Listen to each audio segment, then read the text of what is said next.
परमात्मा असा आहे.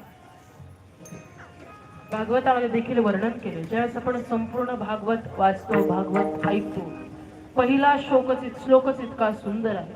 भगवान परमात्म्याचं वर्णन करणार आहे. सच्चिदानंद रूपाय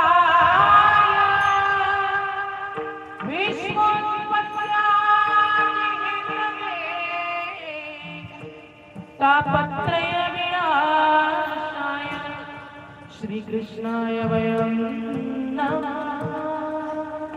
तो भगवान परमात्मा असा सर्व दुःख नष्ट करणारा, दारिद्र्य नष्ट करणारा तो भगवान परमात्मा. मग तो देव कुठे आहे? संत महात्म्यांनी सांगितलं, देव जाणता आहे, देव चतुर आहे आणि देव निराळा देखील आहे.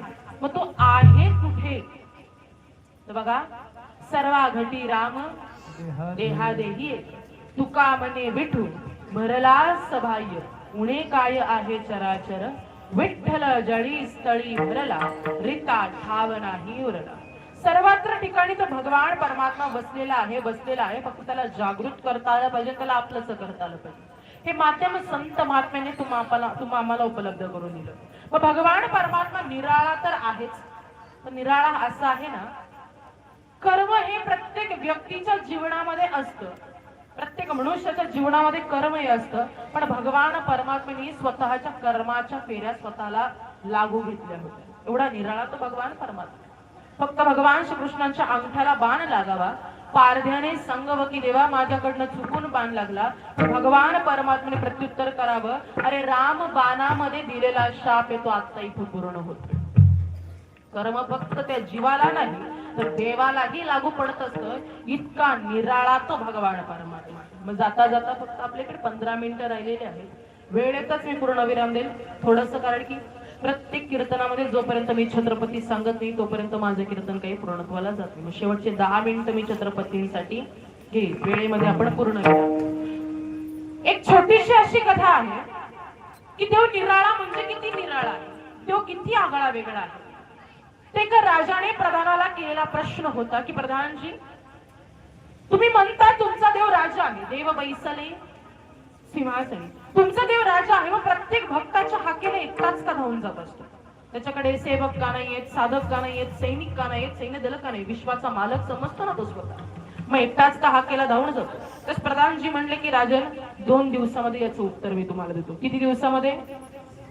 2 दिवसामध्ये उत्तर देतो. 2 दिवस निघून गेले ना. 2 दिवस निघून झाल्यानंतर खऱ्या अर्थाने 2 दिवसानंतर 3रा दिवस आला. 3ऱ्या दिवशी प्रधानजी ओरडत आले की राजन, तुमचा मुलगा पाण्यामध्ये बुडतोय, राजन तुमचा मुलगा पाण्यामध्ये बुडतोय. राजाने हाताचा लाखोचा कारभार सोडावा आणि मुलाला वाचवण्यासाठी नदीपाशी यावं.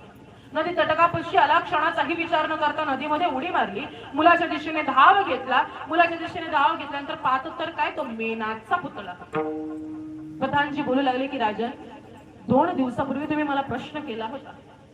तो प्रश्न असा होता, तुमचा देव एकटाच का भक्ताच्या हाकेला धावून जात असतो? मग आता मला सांगा, तुम्हाला कळालं तुमचा मुलगा पाण्यामध्ये बुडतोय, तुमच्याकडे सेवक होते, सैनिक होते, मी प्रधान देखील होतो तुमच्यापाशी, पाण्यापाशी आल्यावरती तुम्ही का उडी मारली, आम्हाला का नाही सांगितलं?